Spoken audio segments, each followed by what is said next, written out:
தமிழகத்தில் படித்த பெண்கள் பரவலாக பாதிக்கப்படுகின்றார்கள். அங்கங்கே ஒரு சில விஷயங்களை மட்டும்தான் மகளிர் சங்கங்கள் இவைகள் எல்லாம் எடுத்துக்கொண்டு போராடுகிறது. இப்போல்லாம் குற்றவாளிகள் சார் தான் தான் பெரிய ஆளுன்னு காட்டிக்கிறதுக்காக செய்தித்தாள்களில் எல்லாம் வலம் வருகின்றார்கள். நிறைய இடங்களில் குற்றவாளிகள் தண்டிக்கப்படுவதே கிடையாது. நான் ஒரு சில ஆண்டுகளுக்கு முன்னால் மதுரையிலே ஒரு சம்பவத்தை செய்தித்தாளிலே படித்தேன். மதுரையில் நடந்ததாக. ஒரு பெண்ணை ஒரு பையன் ஃபாலோ பண்ணுறான்.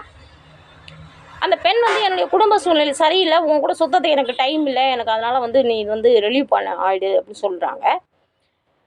அந்த பையன் அதுலேருந்து என்னமோ இவங்க வேணான்னு சொன்னதுனால மனநலம் பாதிக்கப்பட்டது போல் சிரிச்சுக்கிட்டே போகிறது, நடந்துக்கிட்டே போகிறது, அழுக்கு துணியோடு போகிறது, இது போல் ஒரு சிஸ்டர் இருக்கும். அந்த பையனோட தகப்பனார்கள் அவரை பல சைக்காலஜிஸ்ட்டை கொண்டு காட்டினாக்கா இவரை ஒன்றும் பண்ண முடியாது, இவர் மனநலம் பாதிக்கப்பட்டு விட்டது அப்படின்னு சொல்லிட்டு ஒரு சர்டிஃபிகேட்டை ரிசீவ் பண்ணிக்கிறாங்க. அவங்க பண்ணிக்கிட்டதுக்கப்புறம் என்ன பண்ணுறான், அந்த பையன் ஒரு கத்தி எடுத்துகிட்டு வந்து அந்த பொண்ணை கத்தியால் குத்திடுறாரு.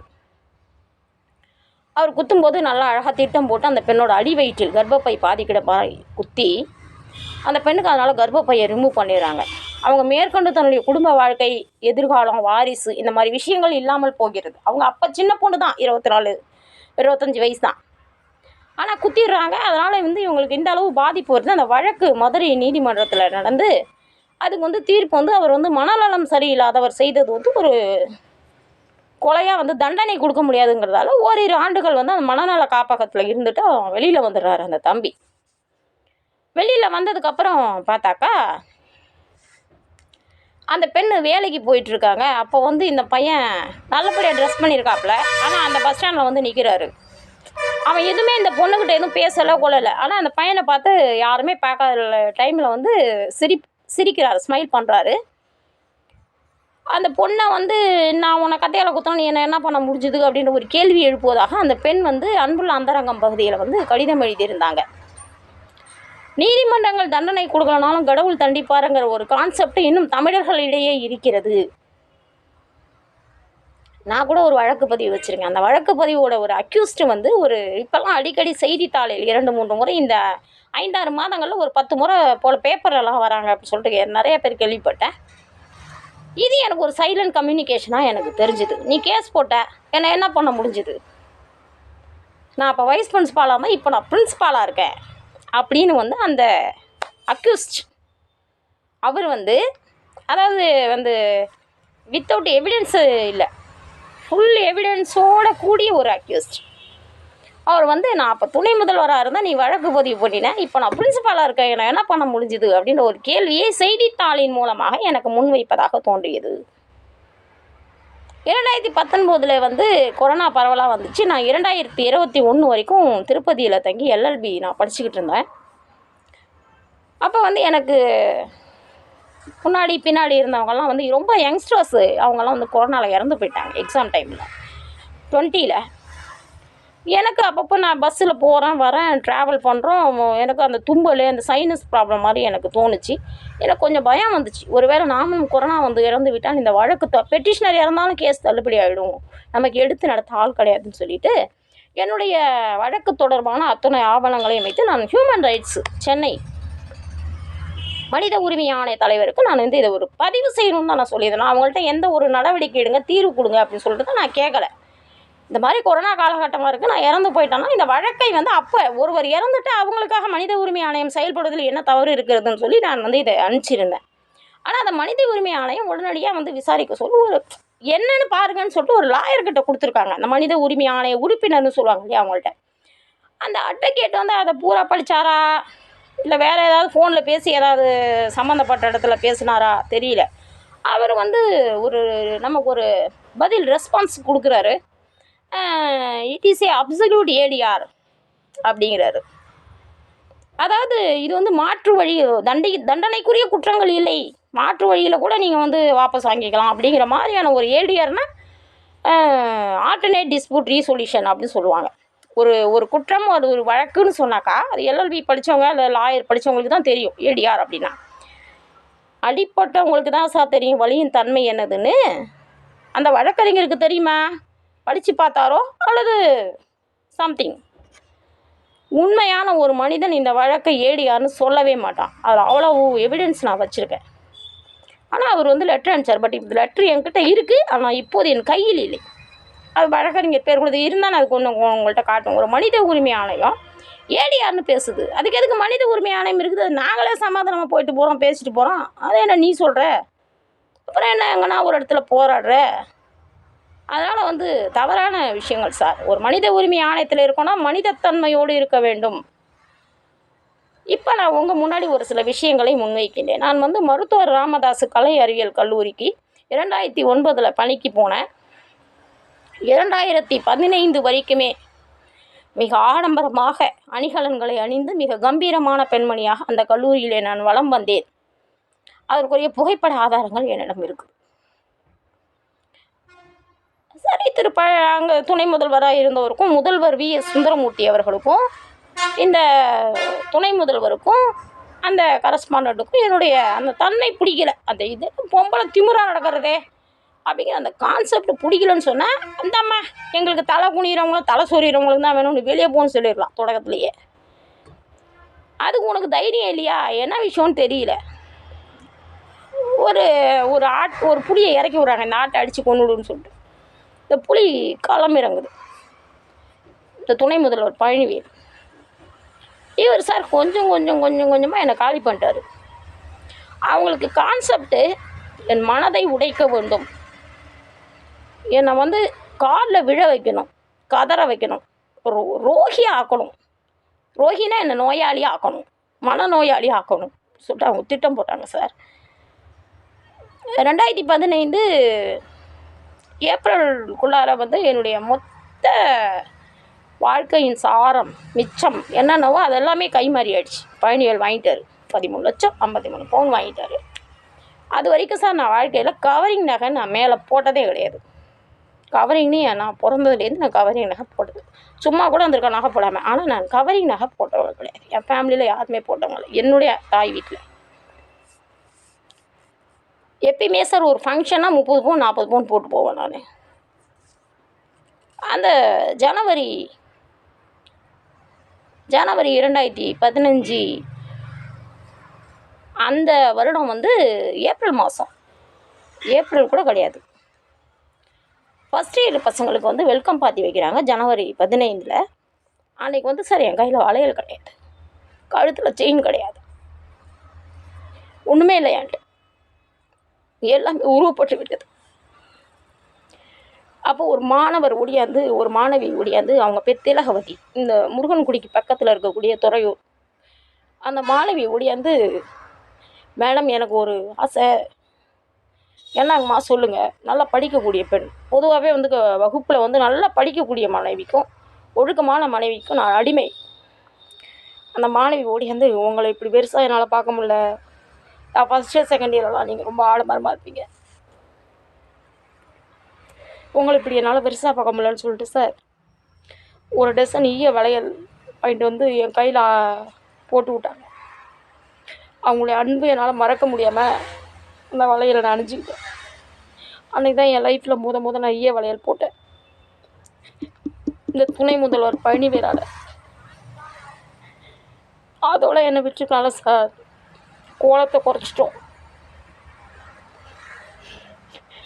அதோட விடலை சார், அந்த உருவத்தை குறைக்கணும், அந்த பேச்சாற்றலை குறைக்கணும் அப்படின்னு சொல்லிட்டு சார் இன்னும் எனக்கு வந்து ரொம்ப ஒரு நெருக்கடியான சூழ்நிலை உருவாக்கணும்னு சொல்லி அப்புறம் என்ன சார் ஆடம்பரமாக ஒரு 15 பவுன் 20 பவுனும் போட்டுட்டு வந்த ஒரு பெண்ணை வந்து பெருசாக விட்றோம். கழுத்தில் ஒன்றும் கிடையாது, கையில் ஒன்றும் கிடையாது, எல்லாத்தையும் பிடுங்கிட்டாச்சு, மனம் வெறுத்தாச்சு, பொட்டு கிடையாது. அன்னையிலேருந்து இன்னை வரைக்கும் நான் அப்படி தான் இருக்கேன். முதல்வர் பார்த்துட்ருக்காங்க, தாளாளர் பார்த்துட்ருக்காங்க. எனக்கு அப்போல்லாம் கொஞ்சம் சடை முடி நல்லாயிருக்கும் சார், அடர்த்தியாக இருக்கும், நீட்டாக இருக்கும். அந்த வார்த்தை சார் என் மயத்தை கூட பிடிக்க முடியாது, என் மயத்தை கூட பிடுங்க முடியாது, என் மயத்தை கூட பிடுங்க முடியாது. அந்த வார்த்தை என்னை ரொம்ப காயப்படுத்துச்சு, ரொம்ப சிரமமாக இருந்துச்சு, என்னால் எதிர்கொள்ள முடியல. நான் வெளியில் ஒரு 2-3 கல்லூரிகளுக்கு வேலைக்கு ட்ரை பண்ணேன், அங்கேயும் என்னை போக விடலை. எல்லா இடத்துக்கும் ஃபோன் பண்ணி அவங்க இங்கேயே இருக்கட்டும், அவங்க ரொம்ப திறமைசாலி, அவங்க எங்களுக்கு வேணும். அவங்களுக்கு ஜவஹர் கல்லூரிக்கு முயற்சி பண்ணேன். கொளஞ்சியப்பர் அரசு கலைக் கல்லூரிக்கு முயற்சி பண்ணினேன். அங்கேயும் எனக்கு வேலை கொடுக்க முடியாமல் பண்ணாங்க. இன்ஸ்டியூஷனில் Ramadoss arts and science Sundaramurthy வந்து கொளஞ்சியப்பர் கல்லூரியிலையும் எனக்கு வேலை கொடுக்கக்கூடாதுன்னு வேலை பார்த்தாரு. ஜவஹர் காலேஜ்லேயும் வேலை பார்த்தாரு தண்டபாணிங்கிற ஒரு முதல்வர்கிட்ட. இங்கேயே இருக்கட்டும், அவங்க கீதா இங்கேயே இருக்கட்டும் அப்படின்னு சொல்லி அதுவும் வேலையும் கொடுக்கல. ஏன்னா வெளியிலையும் போக விடலை சார். 2015 ஆகஸ்ட் வரைக்கும் நல்லா தான் இருந்தேன். அதுக்கப்புறம் சார் அந்த பயணிகள் ரொம்ப என்னை கொடூரமாக நடத்துறது சார். நான் வந்து என்னை வந்து யாராவது அடிமைத்தனம் பண்ணினா எனக்கு பிடிக்காது. எக்ஸாம் டியூட்டி பார்த்தா கூட நாங்கள் 53 பேர் கிட்ட ஸ்டாஃப் இருந்தோம். எல்லாருக்குமே வந்து கீதானா ரொம்ப பிடிக்கும். எல்லாத்தையும் ரொம்ப ஓப்பன் டைப்பு, ரொம்ப அன்பாக இருப்பேன். அதே சமயத்தில் திட்டுவேன், கோவப்படுவேன். ஆனாலும் யாருக்கும் என் மேலே ஒரு பிரியம் இருக்கும். தமிழ் மேடம் அப்படின்ற ஒரு அன்பு இருக்கும். அந்த கல்லூரியில் சார் நான் லைனில் நின்று பணம் வாங்கினதே கிடையாது சார். அந்த 2015 நவம்பர் டிசம்பர் எக்ஸாம் சார் முடிச்சுட்டு எக்ஸாம் ஃபீஸ் நான் வாங்கலை. லேபுக்கு போனேன் சார். இந்த துணை முதல்வர் பழனிவேலுங்கிற ஒரு சார் நான் டைம் ஆயிடுச்சு சார், நான் போகணும் சார் அப்படின்னு சொல்லிட்டு ஃபஸ்ட்டு போயிட்டு நான் கை நீட்டுறேங்க காசு வாங்கிறதுக்கு. எல்லா ஸ்டாஃபும் யாரும் ஏன் மேடம் குறுக்க வரீங்க, ஏன் ஃபஸ்ட்டு வந்து வாங்குறீங்க யாருமே கேட்கலைங்க. ஆனால் இந்த துணை முதல்வர் என்ன சொல்கிறாருன்னா, நீ இப்போ அந்த கடைசியில் நின்று 1 by 1 லைனில் வந்தால் தான் உனக்கு காசு, இல்லாட்டி ஒரு பைசா கூட நீ வாங்க முடியாது சொல்லிட்டு டபுள் மீனிங்கில் என்ன பேசுகிறாரு. இந்த மாதிரி எனக்கு குறைச்ச கொடுத்து சார் என்னை ஒவ்வொரு விஷயத்துக்கும் நசுக்கி கூப்பிட்டு அனுப்புறது. சார் கூப்பிட்றாங்க, பிரின்சிபல் சார்னு கூப்பிட்றது. இங்கேருந்து போனோம்னா ஒன்றும் இல்லை, ஏன்னா எனக்கு பிரசவத்தில் போ அப்படிங்கிறது. இந்த மாதிரி என்னை டார்ச்சர் பண்ணிட்டேன் சார். நான் ஒரு கட்டத்துக்கு ஒரு மென்டலி அப்செட் பர்சன் மாதிரி ஆகிட்டேன். 4 முறை சார், அந்த வருஷத்தில் 4 முறை முட்டை அடித்தேன். 2009 2016 வரைக்கும் நான் வந்து 11 முறை பிளட்டு டொனேஷன் கொடுத்துருக்கேன். 2015 வந்து செலக்டட் டோனர் ஃப்ரம் கடலூர் மாவட்டம் டிஸ்ட்ரிக்ட் கலெக்டர் சர்டிஃபிகேட் ரிசீவிங். ஆனால் வந்து 2016 எனக்கு வந்து ஹீமோக்ளோபின் 7 புள்ளி வந்துச்சு. 16 புள்ளியிலேருந்து 7 புள்ளி வந்துச்சு சார். 50% 52 புள்ளி தான் எனக்கு ஹீமோக்ளோபின். வென்ட்ரேட் அதிகமாகுது. அடிக்கடி மயக்கம் போட்டு கல்லூரியில் போயிடுறேன். இந்த பேக் ஒரு படத்தில் சொல்லுவார்ல, எப்படி இருந்தேன் நான் இப்படி ஆகிட்டேன்னு, அந்த மாதிரி ஆயிடுச்சு சார் நிலைமை. அப்போ கூட கல்லூரி நிர்வாகம் என்ன தான் பணியிலிருந்து நீக்குச்சு, குற்றவாளியாக இல்லை. அதனால் வந்து ஒரு பெண் எவ்வளவு பாதிக்கப்பட்டிருக்காங்க. அந்த பாதிக்கப்பட்ட பெண்ணுக்காக யாருமே துணை நிற்க மாட்டாங்க. அதனால் விருத்தாசலம் JM நீதிமன்றம், JM 1 குற்றவியல் நீதிமன்றம் இந்த கருத்துக்களை எல்லாம் கவனத்தில் கொண்டு இந்த வழக்கை வர ஜூன் ஜூலையில் முடிக்கணும் அப்படின்னு சொல்லிட்டு நான் அதற்குரிய ஆதாரங்களை வந்து உங்கள்கிட்ட வைக்கிறேன்.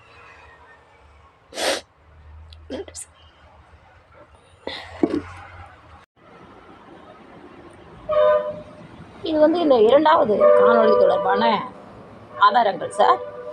நான் எப்போவுமே வந்து ரொம்ப ஆடம்பரமாக இருப்பேன், ரொம்ப கம்பீரமாக இருப்பேன் அப்படின்னு நான் அந்த காணொளியில் சொல்லியிருந்தேன். இது வந்து 2008 வந்து என்னுடைய வாய்மொழி தேர்வு அப்பொழுது எடுக்கப்பட்ட புகைப்படம். அதுக்கப்புறம் நான் மருத்துவர் ராமதாஸ் கல்லூரிக்கு வேலைக்கு போனப்போ இது 2009 எடுக்கப்பட்ட புகைப்படம். இது வந்து 2011 எடுக்கப்பட்ட புகைப்படம். இது வந்து 12 எடுக்கப்பட்ட புகைப்படம். இது வந்து 2013 எடுக்கப்பட்ட புகைப்படம். அதுக்கப்புறம் இது வந்து 2014 எடுக்கப்பட்ட புகைப்படம். எந்த ஒரு காலகட்டத்திலுமே சார் ஒரு நோயாளி அல்லது ஒரு பயந்தாங்குழி அந்த மாதிரி ஒரு வாழ்க்கையை வந்து நான் வாழலை. நான் ரொம்பவே பொதுவாக இயல்பாகவே வந்து போராடி வாழும் பெண்களுக்கு வந்து தைரியம் ஜாஸ்தி. அந்த தைரியம் இருந்தால் தான் நம்மளால் லைஃப்பில் வந்து போராட முடியும். அந்த ஒரு சூழ்நிலை வந்து தைரியத்தை எனக்கு கொடுத்தது. என் வாழ்க்கையில் நான் போராடிய போராட்டங்கள் வந்து எனக்கு வந்து தைரியத்தை கொடுத்தது. இந்த வழக்கிற்கான முதல் ஆதாரம் அப்படின்னு சொன்னாக்கா இதுதான், இந்த பகுதி தான். இந்த பகுதி வந்து பார்த்திங்கன்னா இது அந்த டாக்டர் M கீதான்னு மேலே எழுதியிருக்காங்க பாருங்கள். இது வந்து திரு பழனிவேலுடைய டைரி. இந்த டைரி கூட அவங்க என்னென்னா புதிய டைரி கூட அவங்க அந்தளவுக்கு கொடுக்குற அளவுக்கு ஒரு பேங்க் பேலன்ஸ் எதுவுமே கிடையாதுங்க. சும்மா ஒரு அதாவது ஒரு டம்மி பீஸு, வெள்ளை சட்டையை போட்டுக்கிட்டு உடுப்பு. 2007 வந்து 2013 அக்கௌண்ட்ஸ் எல்லாம் வந்து எழுதுறாரு அப்படின்னா அது எந்த அளவு ஒரு கிராமத்து ஒரு பிஹேவியர் அப்படின்னு தெரிஞ்சு. அந்த ஆண்டு டைரி கூட அவங்கள்ட்ட கிடையாது. ஒரு சாஃப்ட்வேர் ஆஃபீஸ் வச்சுருக்காரு. ஆனால் 2007ஓட டைரியில் வந்து 2013ஓட அக்கௌண்ட்ஸ் எல்லாம் எழுதி வச்சிட்ருக்காரு. இதுலேயும் ஒரு சின்ன விஷயம், அந்த சின்ன விஷயம்னு சொன்னால் சார், இதில் வந்து இந்த டைரியில் வந்து இதுதான் முதல்ல இந்த வழக்குக்காக எனக்கு, ஏன்னா நான் வந்து பழனிவேலை ரொம்ப நம்பினேன். அவர் சொன்னார், நான் வந்து இறந்தால் கூட என் தாயார் வந்து ரொம்ப நேர்மையானவங்க, என் குடும்பம் உங்களுக்கு செட்டில் பண்ணிவிடணும். தொடக்கத்தில் ரொம்ப தன்னை பற்றி பெருமையாக சொல்லிக்கிட்டாரு. அதை நம்பி தான் நான் வந்து எந்த ஒரு பத்திரம் எதுவுமே கிடையாமல் வந்து நான் கொடுத்துட்டேன். கொஞ்சம் நம்ம சுப்பீரியர் நமக்கு ஒரு இணக்கமான சூழ்நிலை வரணுன்றதுக்காக நான் வந்து கொடுத்தது. இதில் வந்து இந்த 13/9/2014 அப்புறம் எந்த ஒரு அக்கௌண்ட்ஸுமே கிடையாது. நீங்களே பாருங்கள் அந்த டைரியில். இது வந்து ஏன் அப்படிங்கிற, ஏன்னா அவங்க வந்து 2015 ஏப்ரல் மே வரைக்குமே அவங்க பணம் வாங்கியிருக்காங்க. ஆனால் ஏன் இதில் வந்து ஏறக்குறைய இந்த ஒரு 7 மாத அக்கௌண்ட்ஸ் வந்து இதில் இல்லை, எழுதலை அப்படிங்கிறத நீங்கள் வந்து பழனிவேல்கிட்ட தான் இந்த கேள்வி வந்து பார்க்குறவங்க தான் முன் வைக்கணும். நான் ஏற்கனவே முன் வச்சுட்டேன் ஸ்டேஷனில். இது வந்து பார்த்திங்கன்னா என்னோடய பேங்க் பாஸ்புக்குங்க சார். இதில் வந்து பார்த்திங்கன்னா இது ஒரு 11 டைம் என்ட்ரி ஆகிருக்கும். இது வந்து ஒரு டைம் வந்து ஒரு யூனிட் எடுப்பாங்கன்னா 11 யூனிட் நான் வந்து டொனேட் பண்ணியிருக்கேன். இது வந்து 2009 தொடங்கி தான் வந்து பேங்க்கு இந்த டொனேஷன் விஷயத்தில் நான் வந்து ஈடுபட்டேன். இதில் வந்து பார்த்திங்கன்னா இது என்னோடய பாஸ்புக் தாங்கிறதுக்கு, இது என்னோடய பிளட் பேங்க் பாஸ்புக்கு. இந்த பாஸ்புக்கில் வந்து இத்தனை முறை கொடுத்ததில் வந்து 2015 வந்தங்க சார். கடலூர் மாவட்ட ஆட்சியர் அவர்களால் வந்து செலக்டட் டோனர் அப்படின்னு சொல்லிட்டு விமன், அதாவது ஒரு பெண்ணாக இருந்து தன்னார்வலர்களுக்கு, கொலை குருதியாளர்களுக்கு வந்து இந்த இரத்த கொலை குருதி தினம் அப்படின்னு சொல்லுவாங்க இல்லைங்களா, அதில் வந்து இந்த பாராட்டு சான்றிதழை வந்து மாவட்ட ஆட்சியர், கடலூர் மாவட்ட ஆட்சியர் வந்து அறிவித்தார். அப்போ வந்து இந்த என்னுடைய முகத்தை பாருங்கள். இது வந்து 2016 ஜூன் மாதத்தில் தான் இந்த ஃபங்க்ஷன் நடந்துச்சு. இந்த 2016 இந்த முகத்தை பாருங்கள். அது அப்படி இருந்த முகம் வந்து டோட்டலாக படிப்படியாக குறைஞ்சிடுச்சு. அந்த ஒரு 8 மாதத்தில் மட்டும் 4 முறை வந்து மொட்டை அடித்தேன்னு சொல்லியிருந்தேன் இல்லையா அந்த காணொலியில். அதற்குரிய ஆதாரம் வந்து இந்த முகம் எவ்வளவு மாறுபட்டுருக்குன்னு பாருங்கள். இது மட்டும் இல்லை, இன்னும் மோசமான நிலைக்கெல்லாம் அந்த காணொலியில் சொல்லியிருந்தேன் இல்லையா, இந்த ஆட்டை அடித்து கொண்டுன்னு சொல்லிட்டு ஒரு புலி இறக்கி விட்டாங்க. அந்த புலி வந்து இவர் தான் இந்த பழனிவேல் அப்படிங்கிறவர். இவர் வந்து 2015 ஏப்ரல் மே அதுக்குள்ளார சார் என்கிட்ட மொத்தமாக நான் மேலே போட்டிருந்த நகையை கூட வந்து கழட்டி வாங்கிக்கிட்டாங்க. ஏதோ ஒரு சூழ்நிலை, எனக்கு கஷ்டம்னு சொல்லுவாங்க. ஒன்றும் இல்லைங்க, ஒரு டைம் திருப்பதி போகிறதுக்கு கூட, குடும்ப சுற்றுலா திருப்பதி போகிறதுக்கு கூட புரட்டாசி மாதத்தில் பணம் இல்லைன்னு சொல்லிட்டு அப்போ கூட ஒரு செயின், வளையல் இதெல்லாம் கழட்டி கொடுத்தேன். அது வந்து மிஸ்டர் சிவஞானம், இப்போ வந்து ராமதாஸ் கல்லூரியோட தமிழ்துறை தலைவர், அவங்களுக்கு தெரியும். முதல்வர் முத்தழகன் முன்னாடி தான் இவர் சொல்லிட்டு இருந்தார், திருப்பதி போகணும், டூர் போகணும், காசு இல்லைன்னு சொன்னார். எனக்கு கடுப்பு தாங்கலை சார். நான் என் நகையை கழட்டி வச்சுட்டு வந்தேன். அன்னையிலேருந்து இன்னைய வரைக்கும் நான் வந்து மேலே நகை போடாமல் தான் இருக்கிறேன். புகைப்படம் இதில் வந்து இந்த கை வந்து பார்த்திங்கன்னா வந்து அலுமினிய வளையல் போட்டிருப்பேன். இதான் நான் வந்து என் வாழ்நாளையில் முத அலுமினிய வளையல் போட்டது. இது வந்து அந்த திலகவதி துறையூர் அந்த பொண்ணு வந்து, நான் வந்து என் வீட்டில் ஒரு கருப்பு நாய்க்குட்டி இருக்குது பிளாக்கி. அந்த பிளாக்கியை பற்றி அடிக்கடி வகுப்பில் பேசுவேன். ஏன்னா வந்து கிளாஸ் வந்து ரொம்ப கிளம்சியாக இறுக்கமாக போகிற காலத்தில் மாணவர்கள் வந்து இலக்கண வகுப்பெல்லாம் எடுக்கும்பொழுது மாணவர்கள் வந்து வகுப்பை கவனிக்காத டைமில் அவங்களுக்கு கொஞ்சம் சிரித்து கொஞ்சம் அந்த வழிக்கு கொண்டு வரணுன்றதுக்காக கொஞ்சம் காமெடி நகைச்சுவையெல்லாம் பயன்படுத்துவேன். அப்போ வந்து அடிக்கடி நான் பிளாக்கிங்கிற வார்த்தையை யூஸ் பண்ணுறத வச்சு அந்த பொண்ணு வந்து, உங்களுக்கு பிளாக்கினா பிடிக்கும், நான் பிளாக் கலர் டாக் தேடுனா கிடைக்கலன்னு சொல்லிட்டு உங்களுக்கு நாய்க்குட்டி பிடிக்கும்னு அவங்களுடைய ஞாபகார்த்தமாக வந்து இந்த பொம்மையை வந்து எனக்கு கொடுத்து, இந்த வளையல் எனக்கு அந்த பேட்ச் பசங்க வந்து அணிவிச்சு இந்த புகைப்படம் வந்து அவங்க தான் எடுத்தாங்க. அவங்களுடைய செல்லு கேமராவில் தான் இந்த புகைப்படம் எடுத்தாங்க. இதுவும் ஒரு ஃபங்க்ஷன் அன்னைக்கு எடுத்த புகைப்படம் தான். இதான் நான் ஒன்றுமே நகை இல்லாமல் ஒரு ஃபங்க்ஷன் அட்டன் பண்ணுறேன் மருத்துவர் ராமதாஸ் கல்லூரியிலனா இந்த ஃபங்க்ஷன் தான். அதே போல் ஆய்வாளர் வந்து என்ன அறிக்கை கொடுத்துருக்காங்க அப்படின்னு சொன்னாக்கா, அதாவது நான் வந்து முழுமையாக பாதிக்கப்பட்டுட்டேன். ஆனால் அந்த முழுமையாக பாதிக்கப்பட்டது வந்து இந்த பழனிவேலாலேயோ, இந்த ராமதாஸ் காலேஜ் இந்த ஸ்டாஃபுங்களாலேயோ, முதல்வராலேயோ கிடையாது. அதாவது சார், 2 பேர் அடிச்சுக்கிறாங்கன்னு சொன்னால் தலைமையில் இருக்கிறவங்க வந்து அதை வந்து விலக்கி விடணும். நியாயம் யார் பக்கம் இருக்கோ அவங்க பக்கம் செயல்படணும். இங்கே அநீதியின் பக்கம் தான் வந்து முதல்வர் வந்து செயல்பட்டார். டாக்டர் ஆர்ஜி சார் வந்து என்ன சொல்லுவார், எனக்கு எதுவுமே தெரியாதுங்க கீதா, நான் எல்லாத்தையும் வாத்தியார் கையில் ஒப்படைச்சிட்டேன் அப்படின்னு தான் சொல்லுவார். அங்கே 10 கொலை நடந்தால் கூட டாக்டர் ஆர்ஜி வந்து இதே வார்த்தை தான் சொல்லுவார் அப்படிங்கிற விஷயத்தை வந்து அவருக்கு நான் ஒரு முறை எழுதிய கடிதத்தில் கூட தெரிவிச்சிருக்கிறேன். அதில் வந்து ஆய்வாளர் என்ன சொல்லியிருக்காங்க, நான் வந்து அதிகப்படியான வலி நிவாரணி மாத்திரைகளை உட்கொண்டதாகவும், அதிகப்படியான போதை மாத்திரைகளை உட்கொண்டதாகவும், என்னுடைய உடல்நலம் வெகுவாக ஏற்கனவே பாதிக்கப்பட்டிருந்தது அப்படின்னும், எனது பற்களெல்லாம் கொட்டி விட்டன என்றும், எனக்கு கர்ப்பப்பை அகற்றப்பட்டது அப்படின்னு சொல்லியும் ஆய்வாளர் வந்து ஒரு அறிக்கையை வந்து அந்த சார்ஜ் ஷீட்டில் கொடுத்துருக்காங்க. இதுக்கு மேலே வேணும்னா நீங்கள் வந்து திரும்ப என்கிட்ட வந்து நேரில் கூட நீங்கள் வந்து பார்க்கலாம். வீட்டு அட்ரஸ் இந்த வீடியோவில் இருக்குது. நீங்கள் வந்து அந்த ஆய்வறிக்கை நேரில் பார்க்கலாம். ஏன்னா வந்து அப்பட்டமான அசிங்கங்களை எல்லாம் வந்து புகைப்படமாக காட்ட எனக்கு விருப்பம் இல்லை. இந்த ஃபோட்டோவில் இருக்குது பாருங்கள். இது வந்து 2008 என்னுடைய வாய்மொழி தேர்வில் எடுக்கப்பட்ட புகைப்படம். இதில் வந்து எனக்கு எல்லாமே சொந்த பற்கள் தான் இருக்குதே தவிர இதில் செட்டுப்பள்ளி எதுவும் கிடையாது. ஆனால் அவங்க ஆய்வாளர் சொல்லியிருக்காங்க, எல்லா பற்களும் எனக்கு கொட்டிவிட்டன, எனக்கு கர்ப்பப்பை அகற்றப்பட்டது, வலி நிவாரணி மாத்திரைகளை அதிகமாக எடுத்துக்கிட்டு நான் ஏற்கனவே ஒரு நோயாளி போல தான் இருந்தேன் அப்படின்னு சொல்லி ஆய்வாளர் காட்டியிருக்காங்க. அதாவது இவங்க எங்கள் கல்லூரிக்கு வரும்பொழுதே நோயாளியாக தான் வந்தாங்க அப்படிங்கிற ஒரு கான்செப்டை காட்ட சொல்லி கல்லூரி நிர்வாகம் காவல்துறைக்கு உத்தரவிட்டு இருக்கு. அதன் விளைவாக அப்படி ஒரு ரிப்போர்ட்டை ஆய்வாளர் கொடுத்துருக்காங்க. இதில் எந்த ஒரு பல் கொட்டி விட்டதுன்னு சொல்லிட்டு ஆய்வாளர் தான் இந்த புகைப்படத்தை பார்த்து தான் சொல்லணும். எனக்கு அதை பற்றி தெரியாது. 2016 தொடங்கி சார் வெகுவாக வந்து உடல்நலம் பாதிக்கப்பட்டது. அதான் பல ஸ்டாஃபுங்களுக்கும் வந்து நான் வந்து ஒரு பேசு பொருளாக ஆகிட்டேன். அதாவது பழனிவேல் வந்து பெரிய ஆள் வாங்கிட்டு அவரை ஒன்றுமே எதுவுமே கல்லூரியால் கூட ஒன்றும் பண்ண முடியாது, அந்த அளவுக்கு அவர் ஒரு பெரிய ஆளாக காட்டப்பட்டது.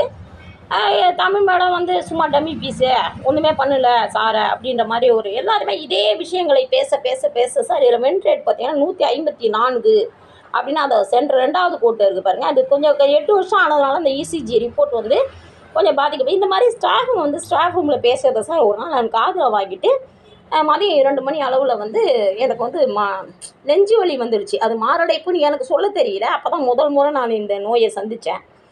அதுக்கப்புறம் அங்கேருந்து பஸ்ஸில் வந்து காலேஜ் நிர்வாகம் வந்து என்னை மருத்துவமனை கூட்டிகிட்டு வந்து டாக்டர் ஆர்ஜி ஹாஸ்பிட்டல் அட்மிஷன் போட்டுட்டு, அப்புறம் 2-3 நாளுமே தொடர்ந்து நெஞ்சு வலி இருந்ததுனால இசிஜி எடுத்தால் அப்போ வந்து ஒரு 40-50 பாயிண்ட் வந்து ஹார்ட் வந்து அதிகமாக துடிக்குது. வழக்கமாக வந்து 120, 100, 110 அந்த அளவுக்கு துடிக்கலாம். இங்கே 54ன்னு வரும்பொழுது 60 பாயிண்ட் கிட்ட கூட துடிக்குது. இது வந்து மார்பு வலியை வந்து ஏற்படுத்துச்சு. கார்டியாக் அரெஸ்ட் வரக்கூடிய ஒரு நிலையில் வந்து நான் நோயாளியாய் பார்க்கப்பட்டேன். 2வது பார்த்தீங்கன்னா நான் வந்து 11 முறை ரத்த தானம் கொடுத்தேன் அப்படின்றதுக்குரிய அந்த பேங்க் பாஸ்புக்கை உங்கள்கிட்ட காட்டியிருக்கேன். ஒரு ஹீமோகுளோபின் வந்து அப்பப்போ செக் பண்ணாமல் யாருமே வந்து ஒரு பிளட்டு வந்து எடுக்க மாட்டாங்க பொதுவாக ஜிஹெச்லன்னு சொன்னாலே. அப்போ அவங்க பார்த்தீங்கன்னா 11 முறை எடுத்திருக்காங்கன்னு சொன்னால் எனக்கு ஹீமோகுளோபின் பொதுவாகவே 16, 17ன்னு இருந்துச்சு சார். ஆனால் இந்த பிரச்சனைக்கு அப்புறம் எனக்கு வந்து மன உளைச்சல், என்னால் வந்து சரியாக சாப்பிட முடியல. இந்த மாதிரி சூழ்நிலை பார்த்தீங்கன்னா 30/5/2016 முகமெல்லாம் ரொம்ப மெலிஞ்சு போச்சுங்க. அப்போ வந்து பார்த்தீங்கன்னா இது வந்து என்னோடய ஹீமோகுளோபின் வந்து 51%, 7.2 பாயிண்ட்டுக்கு ஹீமோகுளோபின் வந்துருச்சு. இதுவும் வந்து இவங்க வந்து ராமதேலகம் அப்படிங்கிறவங்க அவங்க வந்து லேடி டாக்டர்கிட்ட நான் காட்டினதான் அவங்க காட்டுறாங்களே தவிர இது வந்து டாக்டர் ஆர்ஜியோட மனைவி தான் ராமதேலகம் அப்படிங்கிறவங்க ஒரே ஹாஸ்பிட்டல் தான். அதாவது டாக்டர் ஆர்ஜி ரிப்போர்ட் காட்டினதா இருக்கக்கூடாது அப்படிங்கிறதுக்காக ராமதேலகம் என்னை செக் பண்ணதான் வந்து இவங்க ஒரு ரிப்போர்ட்டை வந்து ஹாஸ்பிட்டல் நிர்வாகம் கொடுத்துச்சுன்னா அதை காட்டினது டாக்டர் ஆர்ஜி கிட்ட தான். அவங்க ராமதேலகம்னு போட்டு அதை அவர் ஆர்ஜி பேர் அந்த ரிசல்ட்டில் வரக்கூடாது அப்படிங்கிறதுக்காக அவங்க அப்படி காட்டியிருக்காங்க. மனைவிக்கு நடந்தது கணவனுக்கு தெரியாமல் இருக்காது அப்படிங்கிறது எல்லாருக்குமே தெரியும். இந்த புகைப்படம் வந்து சார் நான் வந்து 2016 வழக்கு பதிவுக்கு ஸ்டேஷனுக்கு போகிறப்ப வந்து இருக்கக்கூடிய இந்த முகம் ஏறக்குறைய வந்து ஒரு 30 கிலோ, ஒரு 25 கிலோ, 30 கிலோ அளவுக்கு உடல் வந்து இழைச்சிருச்சு. ஏன்னா சுத்தமாக ஹீமோகுளோபின் இல்லை. ஹீமோகுளோபின் தான் வந்து ஆக்சிஜன் ட்ரக்குன்னு சொல்லுவாங்க. நம்ம உடலில் வந்து ஆக்சிஜன் சப்ளை செய்கிறது ஹீமோகுளோபின் அப்படின்னு சொல்லுவாங்க. அந்த ஹீமோகுளோபின் குறையிறதுனால எனக்கு வந்து ஆக்சிஜன் சப்ளை வந்து உறுப்புகளுக்கு கட்டாதனால மூச்சு திணறல் அடிக்கடி ஏற்பட்டுச்சு. ஒரு மாதிரி குனிஞ்ச மாதிரி என்னோடய முதுகை நிமித்தி நடக்க முடியாது என்னால். கல்லூரிலையும் அப்படி தான் நடந்துக்கிட்டு இருந்தேன். அவங்களுக்கு அதுதான் இவளை எப்படின்னா டக்குன்னு வெளியே எடுத்துடணும், இவ்வளோக்கெல்லாம் செத்து போயிட்டாலும் நமக்கு பிரச்சனை ஆகிடும்னு சொல்லிட்டு அவங்க டக்குன்னு அவுட் ஆஃப் மை கேட்டு அப்படின்னு சொல்லிட்டாங்க. நான் நிறைய போராட்டம் தான், நான் இல்லைன்னு சொல்லலை. பாதிக்கப்பட்டவங்க போராடுவாங்க தான் சார். காயத்துக்கு மருந்து போடணுமே தவிர கழுத்து அறுத்து விட்டுறக்கூடாது அப்படிங்கிறத கல்லூரி நிர்வாகத்துக்கு தெரியல அப்படின்னு சொல்லுவேன். இது வந்து இந்த அளவுக்கு உடல் பாதித்ததுனால ஹீமோகுளோபின் கம்மியாக இருப்பேன். நைட்டு வந்து நல்லா தூங்கும் போது இப்படி நான் போய் படுக்கிறேன்னு சொன்னாக்கா காலையில் எழுந்திரிச்சு பார்த்தோன்னா சார் முகம் வந்து வீங்கி போயிட்டுருக்கோம். இந்த முகம் காலையில் எழுந்திரிச்சது இப்படி வீங்கி போகுதுன்னு சொன்னாங்க. இது வந்து 10 மணி 11 மணி ஆகும். காலையில் ஒரு 4 மணி நேரம் ஆகும். இந்த வீக்கம் வந்து கொஞ்சம் கொஞ்சமாக மறையறதுக்கு கை காலெலாம் பயங்கரமாக பெருசாக வீங்குது சார். ரொம்ப மறுத்து போய் ரொம்ப வலி இருக்கும். பெரிய ஒரு சித்திரவதையெல்லாம் வந்து இந்த கல்லூரியில் வந்து நான் இந்த பழனிவேல் வச்சுருக்கேன். இந்த பழனிவேல் கொடுத்த டார்ச்சரில் இவ்வளவு சித்திரவதைகளை வந்து நான் அதனால் தவறு செய்தவர்கள் தண்டிக்கப்பட வேணும் சார். ஒரு பெண்ணோட ஒரு ஆணவத்தைன்னு சொல்ல முடியாது, அது அவர்களுடைய உழைப்பு, அதன் கிடைத்த பயன், அதனால் வரும் சந்தோஷம். அதை வந்து அழித்து அவங்களுடைய சொத்து பத்தெல்லாம் பிடுங்கிக்கிட்டு ஒரு அக்யூஸ்டு வந்து ஒரு 7-8 வருஷமாக வெளியில் திரிஞ்சுக்கிட்டு இது மாதிரி இருக்கிறது வந்து எனக்கு விருப்பம் இல்லை சார். எந்த பெண்களுமே இதை அனுமதிக்க மாட்டாங்க. இந்த புகைப்படம், இந்த ஆதாரங்கள் இதையெல்லாம் பார்த்ததுக்கு அப்புறம் இந்த செய்திகள் அனைத்தும் விருத்தாசலம் JM1 குற்றவியல் நீதிமன்றத்திற்கு எட்டும் வரை இந்த செய்திகளை நீங்கள் எல்லாம் பரப்ப வேண்டும். CSM கல்லூரி மாணவர்களே, ஒரு குற்றவாளி தண்டிக்கப்பட வேண்டும் என்று ஒரு ஆசிரியை 8 ஆண்டு காலமாக காத்திருக்கிறேன் என்பதையெல்லாம் மனதில் வைத்து, உங்கள் தாய் இந்த நிலையில் இருந்தால் என்ன செய்வீர்களோ அதை நீங்கள் செய்ய வேண்டும். இந்த செய்தியை மட்டும் JM1க்கு பரப்பும் வரை, நீதித்துறைக்கு எட்டும் வரை பரப்புங்கள். குற்றவாளி வர ஜூன் ஜூலையிலாவது தண்டிக்கப்படணும் அப்படின்னு சொல்லிட்டு நான் விரும்புகிறேன். அதனால் எனக்கு உதவி செய்க மாணவர்களே அப்படின்னு சொல்லி கேட்டு ரொம்ப வருத்தத்தோடு இந்த விஷயங்களை எல்லாம் நான் முடித்து கொள்கிறேன் மாணவர்களே. அந்த சின்ன விஷயம்னு சொன்னேன் சார். இதில் வந்து இந்த டைரியில் வந்து இதுதான் முதல்ல இந்த வழக்குக்காக எனக்கு. ஏன்னா நான் வந்து பழனிவேலை ரொம்ப நம்பினேன். அவர் சொன்னார், நான் வந்து இறந்தால் கூட என் தாயார் வந்து ரொம்ப நேர்மையானவங்க, என் குடும்பம் உங்களுக்கு செட்டில் பண்ணி கொடுக்கணும். தொடக்கத்தில் ரொம்ப தன்னை பற்றி பெருமையாக சொல்லிக்கிட்டாரு. அதை நம்பி தான் நான் வந்து எந்த ஒரு பத்திரம் எதுவுமே கிடையாமல் வந்து நான் கொடுத்துட்டேன். கொஞ்சம் நம்ம சுப்பீரியர் நமக்கு ஒரு இணக்கமான சூழ்நிலை வரணுன்றதுக்காக நான் வந்து கொடுத்தது. இதில் வந்து இந்த 13/9/2014க்கு அப்புறம் எந்த ஒரு அக்கௌண்ட்ஸுமே கிடையாது. நீங்களே பாருங்கள் அந்த டைரியில். இது வந்து ஏன் அப்படிங்கிற, ஏன்னா அவங்க வந்து 2015 ஏப்ரல் மே வரைக்குமே அவங்க பணம் வாங்கியிருக்காங்க. ஆனால் ஏன் இதில் வந்து ஏறக்குறைய இந்த ஒரு 7-8 மாத அக்கௌண்ட்ஸ் வந்து இதில் எழுதலை அப்படிங்கிறத நீங்கள் வந்து பழனிவேல் கிட்ட தான் இந்த கேள்வி வந்து பார்க்குறவங்க தான் முன் வைக்கணும். நான் ஏற்கனவே முன் வச்சுட்டேன் ஸ்டேஷனில். இது வந்து பார்த்திங்கன்னா என்னோடய பேங்க் பாஸ்புக்குங்க சார். இதில் வந்து பார்த்திங்கன்னா இது ஒரு 11 டைம் என்ட்ரி ஆகிருக்கும். இது வந்து ஒரு டைம் வந்து ஒரு யூனிட் எடுப்பாங்கன்னா 11 யூனிட் நான் வந்து டொனேட் பண்ணியிருக்கேன். இது வந்து 2009 தொடங்கி தான் வந்து பேங்க்கு இந்த டொனேஷன் விஷயத்தில் நான் வந்து ஈடுபட்டேன். இதில் வந்து பார்த்திங்கன்னா இது என்னோடய பாஸ்புக் தாங்கிறதுக்கு இது என்னோடய பிளட் பேங்க் பாஸ்புக்கு. இந்த பாஸ்புக்கில் வந்து இத்தனை முறை கொடுத்ததில் வந்து 2015 வந்தங்க சார். கடலூர் மாவட்ட ஆட்சியர் அவர்களால் வந்து செலக்டட் டோனர் அப்படின்னு சொல்லிட்டு விமன், அதாவது ஒரு பெண்ணாக இருந்து தன்னார்வலர்களுக்கு கொலை குருதியாளர்களுக்கு வந்து இந்த இரத்த கொலை குருதி தினம் அப்படின்னு சொல்லுவாங்க இல்லைங்களா, அதில் வந்து இந்த பாராட்டு சான்றிதழை வந்து மாவட்ட ஆட்சியர், கடலூர் மாவட்ட ஆட்சியர் வந்து அறிவித்தார். அப்போ வந்து இந்த என்னுடைய முகத்தை பாருங்கள். இது வந்து 2016 ஜூன் மாதத்தில் தான் இந்த ஃபங்க்ஷன் நடந்துச்சு. இந்த 2016 இந்த முகத்தை பாருங்கள். அது அப்படி இருந்த முகம் வந்து டோட்டலாக படிப்படியாக குறைஞ்சிடுச்சு. அந்த ஒரு 8 மாதத்தில் மட்டும் 4 முறை வந்து மொட்டை அடித்தேன்னு சொல்லியிருந்தேன் இல்லையா அந்த காணொலியில். அதற்குரிய ஆதாரம் வந்து இந்த முகம் எவ்வளவு மாறுபட்டுருக்குன்னு பாருங்கள். இது மட்டும் இல்லை, இன்னும் மோசமான நிலைக்கெல்லாம் அந்த காணொலியில் சொல்லியிருந்தேன் இல்லையா, இந்த ஆட்டை அடித்து கொண்டுன்னு சொல்லிட்டு ஒரு புலி இறக்கி விட்டாங்க. அந்த புலி வந்து இவர் தான் இந்த பழனிவேல் அப்படிங்கிறவர். இவர் வந்து 2015 ஏப்ரல் மே அதுக்குள்ளார சார் என்கிட்ட மொத்தமாக நான் மேலே போட்டிருந்த நகையை கூட வந்து கழட்டி வாங்கிக்கிட்டாங்க. ஏதோ ஒரு சூழ்நிலை, எனக்கு கஷ்டம்னு சொல்லுவாங்க. ஒன்றும் இல்லைங்க, ஒரு டைம் திருப்பதி போகிறதுக்கு கூட, குடும்ப சுற்றுலா திருப்பதி போகிறதுக்கு கூட புரட்டாசி மாதத்தில் பணம் இல்லைன்னு சொல்லிட்டு அப்போ கூட ஒரு செயின் வளையல் இதெல்லாம் கழட்டி கொடுத்தேன். அது வந்து மிஸ்டர் சிவஞானம், இப்போது வந்து ராமதாஸ் கல்லூரியோட தமிழ்துறை தலைவர். அவங்களுக்கு தெரியும், முதல்வர் முத்தழகன் முன்னாடி தான் இவர் சொல்லிட்டு இருந்தார், திருப்பதி போகணும், டூர் போகணும், காசு இல்லைன்னு சொன்னார். எனக்கு கடுப்பு தாங்கலை சார். நான் என் நகையை கழட்டி வச்சுட்டு வந்தேன். அன்னையிலேருந்து இன்னைய வரைக்கும் நான் வந்து மேலே நகை போடாமல் தான் இருக்கிறேன். புகைப்படம் இதில் வந்து இந்த கை வந்து பார்த்திங்கன்னா வந்து அலுமினிய வளையல் போட்டிருப்பேன். இதான் நான் வந்து என் வாழ்நாளையில் முத அலுமினிய வளையல் போட்டது. இது வந்து அந்த திலகவதி துறையூர் அந்த பொண்ணு வந்து, நான் வந்து என் வீட்டில் ஒரு கருப்பு நாய்க்குட்டி இருக்குது பிளாக்கி. அந்த பிளாக்கியை பற்றி அடிக்கடி வகுப்பில் பேசுவேன். ஏன்னா வந்து கிளாஸ் வந்து ரொம்ப கிளம்சியாக இறுக்கமாக போகிற காலத்தில் மாணவர்கள் வந்து இலக்கண வகுப்பெல்லாம் எடுக்கும்பொழுது மாணவர்கள் வந்து வகுப்பை கவனிக்காத டைமில் அவங்களுக்கு கொஞ்சம் சிரித்து கொஞ்சம் அந்த வழிக்கு கொண்டு வரணுன்றதுக்காக கொஞ்சம் காமெடி நகைச்சுவையெல்லாம் பயன்படுத்துவேன். அப்போ வந்து அடிக்கடி நான் பிளாக்கிங்கிற வார்த்தையை யூஸ் பண்ணுறத வச்சு அந்த பொண்ணு வந்து, உங்களுக்கு பிளாக்கினா பிடிக்கும், நான் பிளாக் கலர் டாக் தேடு, நான் கிடைக்கலன்னு சொல்லிட்டு உங்களுக்கு நாய்க்குட்டி பிடிக்கும்னு அவங்களுடைய ஞாபகார்த்தமாக வந்து இந்த பொம்மையை வந்து எனக்கு கொடுத்து, இந்த வளையல் எனக்கு அந்த பேட்ச் பசங்க வந்து அணிவிச்சு இந்த புகைப்படம் வந்து அவங்க தான் எடுத்தாங்க. அவங்களுடைய செல்லு கேமராவில் தான் இந்த புகைப்படம் எடுத்தாங்க. இதுவும் ஒரு ஃபங்க்ஷன் அன்னைக்கு எடுத்த புகைப்படம் தான். இதான் முத நான் ஒன்றுமே நகை இல்லாமல் ஒரு ஃபங்க்ஷன் அட்டன் பண்ணுறேன் மருத்துவர் ராமதாஸ் கல்லூரியிலன்னா இந்த ஃபங்க்ஷன் தான். அதே போல் ஆய்வாளர் வந்து என்ன அறிக்கை கொடுத்துருக்காங்க அப்படின்னு சொன்னாக்கா, அதாவது நான் வந்து முழுமையாக பாதிக்கப்பட்டுட்டேன். ஆனால் அந்த முழுமையாக பாதிக்கப்பட்டது வந்து இந்த பழனிவேலாலேயோ இந்த ராமதாஸ் காலேஜ் இந்த ஸ்டாஃபுங்களாலேயோ முதல்வராலேயோ கிடையாது. அதாவது சார் 2 பேர் அடிச்சுக்கிறாங்கன்னு சொன்னால் தலைமையில் இருக்கிறவங்க வந்து அதை வந்து விலக்கி விடணும். நியாயம் யார் பக்கம் இருக்கோ அவங்க பக்கம் செயல்படணும். அங்கே இங்கே அநீதியின் பக்கம் தான் வந்து முதல்வர் வந்து செயல்பட்டார்.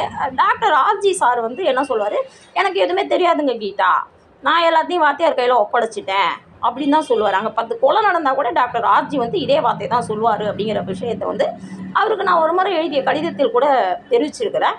அதில் வந்து ஆய்வாளர் என்ன சொல்லியிருக்காங்க, நான் வந்து அதிகப்படியான வலி நிவாரணி மாத்திரைகளை உட்கொண்டதாகவும் அதிகப்படியான போதை மாத்திரைகளை உட்கொண்டதாகவும் என்னுடைய உடல்நலம் வெகுவாக ஏற்கனவே பாதிக்கப்பட்டிருந்தது அப்படின்னும் எனது பற்களெல்லாம் கொட்டி விட்டன என்றும் எனக்கு கர்ப்பப்பை அகற்றப்பட்டது அப்படின்னு சொல்லியும் ஆய்வாளர் வந்து ஒரு அறிக்கையை வந்து அந்த சார்ஜ் ஷீட்டில் கொடுத்துருக்காங்க. இதுக்கு மேலே வேணும்னா நீங்கள் வந்து திரும்ப என்கிட்ட வந்து நேரில் கூட நீங்கள் வந்து பார்க்கலாம். வீட்டு அட்ரஸ் இந்த வீடியோவில் இருக்குது. நீங்கள் வந்து அந்த ஆய்வறிக்கை நேரில் பார்க்கலாம். ஏன்னா வந்து அப்பட்டமான அசிங்கங்களை எல்லாம் வந்து புகைப்படமாக காட்ட எனக்கு விருப்பம் இல்லை. இந்த ஃபோட்டோவில் இருக்குது பாருங்கள். இது வந்து 2008 என்னுடைய வாய்மொழி தேர்வில் எடுக்கப்பட்ட புகைப்படம். இதில் வந்து எனக்கு எல்லாமே சொந்த பற்கள் தான் இருக்குதே தவிர இதில் செட்டுப்பொழி எதுவும் கிடையாது. ஆனால் அவங்க ஆய்வாளர் சொல்லியிருக்காங்க, எல்லா பற்களும் எனக்கு கொட்டி விட்டன, எனக்கு கர்ப்பப்பை அகற்றப்பட்டது, வலி நிவாரணி மாத்திரைகளை அதிகமாக எடுத்துக்கிட்டு நான் ஏற்கனவே ஒரு நோயாளி போல தான் இருந்தேன் அப்படின்னு சொல்லி ஆய்வாளர் காட்டியிருக்காங்க. அதாவது இவங்க எங்கள் கல்லூரிக்கு வரும்பொழுதே நோயாளியாக தான் வந்தாங்க அப்படிங்கிற ஒரு கான்செப்டை காட்ட சொல்லி கல்லூரி நிர்வாகம் காவல்துறைக்கு உத்தரவிட்டு அப்படி அதன் விளைவாக அப்படி ஒரு ரிப்போர்ட்டை ஆய்வாளர் கொடுத்துருக்காங்க. இதில் எந்த ஒரு பல்கொட்டி விட்டதுன்னு சொல்லிட்டு ஆய்வாளர் தான் இந்த புகைப்படத்தை பார்த்து தான் சொல்லணும். எனக்கு அதை பற்றி தெரியாது. 2016 தொடங்கி சார் வெகுவாக வந்து உடல்நலம் பாதிக்கப்பட்டது. அதை பல ஸ்டாஃபுங்களுக்கும் வந்து நான் வந்து ஒரு பேசு பொருளாக ஆகிட்டேன். அதாவது பழனிவேல் வந்து பெரிய ஆள் வாங்கிட்டு அவரை ஒன்றுமே எதுவுமே கல்லூரியால் கூட ஒன்றும் பண்ண முடியாது, அந்த அளவுக்கு அவர் ஒரு பெரிய ஆளாக காட்டப்பட்டது. தமிழ் மேடம் வந்து சும்மா டம்மி பீஸு ஒன்றுமே பண்ணலை சாரை அப்படின்ற மாதிரி ஒரு எல்லாருமே இதே விஷயங்களை பேச பேச பேச சார் இதில் வென்ட்ரேட் பார்த்தீங்கன்னா 154 அப்படின்னு அதை சென்டர் 2வது கோட்டை இருக்குது பாருங்கள். அது கொஞ்சம் 8 வருஷம் ஆனதுனால அந்த இசிஜி ரிப்போர்ட் வந்து கொஞ்சம் பாதிக்கப்படும். இந்த மாதிரி ஸ்டாஃப் ரூமில் பேசுகிறத சார் ஒரு நாள் நான் காதில் வாங்கிட்டு மதியம் 2 மணி அளவில் வந்து எனக்கு வந்து நெஞ்சு வலி வந்துடுச்சு. அது மாரடைப்புன்னு எனக்கு சொல்ல தெரியல. அப்போ தான் முதல் முறை நான் இந்த நோயை சந்தித்தேன். அதுக்கப்புறம் அங்கேருந்து பஸ்ஸில் வந்து காலேஜ் நிர்வாகம் வந்து என்னை மருத்துவமனை கூட்டிகிட்டு வந்து டாக்டர் ஆர்ஜி ஹாஸ்பிட்டல் அட்மிஷன் போட்டுட்டு அப்புறம் 2-3 நாளுமே தொடர்ந்து நெஞ்சு வலி இருந்ததுனால இசிஜி எடுத்தால் அப்போ வந்து ஒரு 40-50 பாயிண்ட் வந்து ஹார்ட் வந்து அதிகமாக துடிக்குது. வழக்கமாக வந்து 120, 100, 110 அந்த அளவுக்கு துடிக்கலாம். இங்கே 54ன்னு வரும்பொழுது 60 பாயிண்ட் கிட்ட கூட துடிக்குது. இது வந்து மார்பு வலியை வந்து ஏற்படுத்துச்சு. கார்டியாக் அரெஸ்ட் வரக்கூடிய ஒரு நிலையில் வந்து நான் நோயாளியாய் பார்க்கப்பட்டேன். 2வது பார்த்தீங்கன்னா நான் வந்து 11 முறை ரத்த தானம் கொடுத்தேன் அப்படின்றதுக்குரிய அந்த பேங்க் பாஸ்புக்கை உங்கள்கிட்ட காட்டியிருக்கேன். ஒரு ஹீமோகுளோபின் வந்து அப்பப்போ செக் பண்ணாமல் யாருமே வந்து ஒரு பிளட்டு வந்து எடுக்க மாட்டாங்க பொதுவாக ஜிஹெச்லன்னு சொன்னாலே. அப்போ அவங்க பார்த்தீங்கன்னா 11 முறை எடுத்திருக்காங்கன்னு சொன்னால் எனக்கு ஹீமோகுளோபின் பொதுவாகவே 16, 17ன்னு இருந்துச்சு சார். ஆனால் இந்த பிரச்சனைக்கு அப்புறம் எனக்கு வந்து மன உளைச்சல், என்னால் வந்து சரியாக சாப்பிட முடியல. இந்த மாதிரி சூழ்நிலை பார்த்தீங்கன்னா இவங்க 30/5/2016 முகமெல்லாம் ரொம்ப மெலிஞ்சு போச்சுங்க. அப்போ வந்து பார்த்திங்கன்னா இது வந்து என்னோடய ஹீமோகுளோபின் வந்து 51%, 7.2 பாயிண்ட்டுக்கு ஹீமோகுளோபின் வந்துருச்சு. இதுவும் வந்து இவங்க வந்து ராமத்திலகம் அப்படிங்கிறவங்க அவங்க வந்து லேடி டாக்டர்கிட்ட நான் காட்டினதான் அவங்க காட்டுறாங்களே தவிர இது வந்து டாக்டர் ஆர்ஜியோட மனைவி தான் ராமத்திலகம் அப்படிங்கிறவங்க ஒரே ஹாஸ்பிட்டல் தான். அதாவது டாக்டர் ஆர்ஜி ரிப்போர்ட் காட்டினதா இருக்கக்கூடாது அப்படிங்கிறதுக்காக ராமத்திலகம் என்னை செக் பண்ணதான் வந்து இவங்க ஒரு ரிப்போர்ட்டை வந்து ஹாஸ்பிட்டல் நிர்வாகம் கொடுத்துச்சுன்னா அதை காட்டினது டாக்டர் ஆர்ஜி கிட்ட தான். அவங்க ராமத்திலகம்னு போட்டு அதை அவர் ஆர்ஜி பேர் அந்த ரிசல்ட்டில் வரக்கூடாது அப்படிங்கிறதுக்காக அவங்க அப்படி காட்டியிருக்காங்க. மனைவிக்கு நடந்தது கணவனுக்கு தெரியாமல் இருக்காது அப்படிங்கிறது எல்லாருக்குமே தெரியும். இந்த புகைப்படம் வந்து சார் நான் வந்து 2016 வழக்கு பதிவுக்கு ஸ்டேஷனுக்கு போகிறப்ப வந்து இருக்கக்கூடிய இந்த முகம் ஏறக்குறைய வந்து ஒரு 30 கிலோ, ஒரு 25 கிலோ 30 கிலோ அளவுக்கு உடல் வந்து இழைச்சிருச்சு. ஏன்னா சுத்தமாக ஹீமோகுளோபின் இல்லை. ஹீமோகுளோபின் தான் வந்து ஆக்சிஜன் ட்ரக்குன்னு சொல்லுவாங்க. நம்ம உடலில் வந்து ஆக்சிஜன் சப்ளை செய்கிறது ஹீமோகுளோபின் அப்படின்னு சொல்லுவாங்க. அந்த ஹீமோகுளோபின் குறையிறதுனால எனக்கு வந்து ஆக்சிஜன் சப்ளை வந்து உறுப்புகளுக்கு கட்டாதனால மூச்சு திணறல் அடிக்கடி ஏற்பட்டுச்சு. ஒரு மாதிரி குனிஞ்ச மாதிரி என்னோடய முதுகை நிமித்தி நடக்க முடியாது என்னால். கல்லூரிலையும் அப்படி தான் நடந்துக்கிட்டு இருந்தேன். அவங்களுக்கு அதுதான் இவளை எப்படின்னா டக்குன்னு வெளியெடுத்தணும், உள்ளக்கெல்லாம் செத்து போயிட்டாலும் நமக்கு பிரச்சனை ஆகிடும்னு சொல்லிட்டு அவங்க டக்குன்னு அவுட் ஆஃப் மை கேட்டு அப்படின்னு சொல்லிட்டாங்க. நான் நிறைய போராட்டம் தான், நான் இல்லைன்னு சொல்லலை. பாதிக்கப்பட்டவங்க போராடுவாங்க தான் சார். காயத்துக்கு மருந்து போடணுமே தவிர கழுத்தறுத்து விட்டுறக்கூடாது அப்படிங்கிறத கல்லூரி நிர்வாகத்துக்கு தெரியல அப்படின்னு சொல்லுவேன். இது வந்து இந்த அளவுக்கு உடல் பாதிச்சதுனால ஹீமோகுளோபின் கம்மியாக இருக்கும். நைட்டு வந்து நல்லா தூங்கும்போது இப்படி நான் போய் படுக்கிறேன்னு சொன்னாக்கா, காலையில் எழுந்திரிச்சு பார்த்தோன்னா சார் முகம் வந்து வீங்கி போயிட்டுருக்கோம். இந்த முகம் காலையில் எழுந்திரிச்சது இப்படி வீங்கி போகுதுன்னு சொன்னாங்க. இது வந்து 10 மணி 11 மணி ஆகும். காலையில் ஒரு 4 மணி நேரம் ஆகும். இந்த வீக்கம் வந்து கொஞ்சம் கொஞ்சமாக மறையறதுக்கு. கை காலெலாம் பயங்கரமாக பெருசாக வீங்குது சார். ரொம்ப மறுத்து போய் ரொம்ப வலி இருக்கும். பெரிய ஒரு சித்திரவதையெல்லாம் வந்து இந்த கல்லூரியில் வந்து நான் இந்த பயணிவேல் வச்சுருக்கேன். இந்த பயணிவேல் கொடுத்த டார்ச்சரில் இவ்வளவு சித்திரவதைகளை வந்து நான் அனுபவிச்சேன். அதனால் தவறு செய்தவர்கள் தண்டிக்கப்பட வேணும் சார். ஒரு பெண்ணோட ஒரு ஆணவத்தைன்னு சொல்ல முடியாது, அது அவர்களுடைய உழைப்பு, அதன் கிடைத்த பயன், அதனால் வரும் சந்தோஷம். அதை வந்து அழித்து அவங்களுடைய சொத்து பத்தெல்லாம் பிடுங்கிக்கிட்டு ஒரு அக்யூஸ்டு வந்து ஒரு 7-8 வருஷமாக வெளியில் திரிஞ்சுக்கிட்டு இது மாதிரி இருக்கிறது வந்து எனக்கு விருப்பம் இல்லை சார். எந்த பெண்களுமே இதை அனுமதிக்க மாட்டாங்க. இந்த புகைப்படம், இந்த ஆதாரங்கள் இதையெல்லாம் பார்த்ததுக்கு அப்புறம் இந்த செய்திகள் அனைத்தும் விருத்தாசலம் JM1 குற்றவியல் நீதிமன்றத்திற்கு எட்டும் வரை இந்த செய்திகளை நீங்கள் எல்லாம் பரப்ப வேண்டும். CSM கல்லூரி மாணவர்களே, ஒரு குற்றவாளி தண்டிக்கப்பட வேண்டும் என்று ஒரு ஆசிரியை 8 ஆண்டு காலமாக காத்திருக்கிறேன் என்பதையெல்லாம் மனதில் வைத்து உங்கள் தாய் உங்கள் இந்த நிலையில் இருந்தால் என்ன செய்வீர்களோ அதை நீங்கள் செய்ய வேண்டும். இந்த செய்தியை மட்டும் JM1க்கு பரப்பும் வரை, நீதித்துறைக்கு எட்டும் வரை பரப்புங்கள். குற்றவாளி வர ஜூன் ஜூலையிலாவது தண்டிக்கப்படணும் அப்படின்னு சொல்லிட்டு நான் விரும்புகிறேன். அதனால் எனக்கு உதவி செய்க மாணவர்களே அப்படின்னு சொல்லி கேட்டு ரொம்ப வருத்தத்தோடு இந்த விஷயங்களை எல்லாம் நான் முடித்துக் கொள்கிறேன் மாணவர்களே.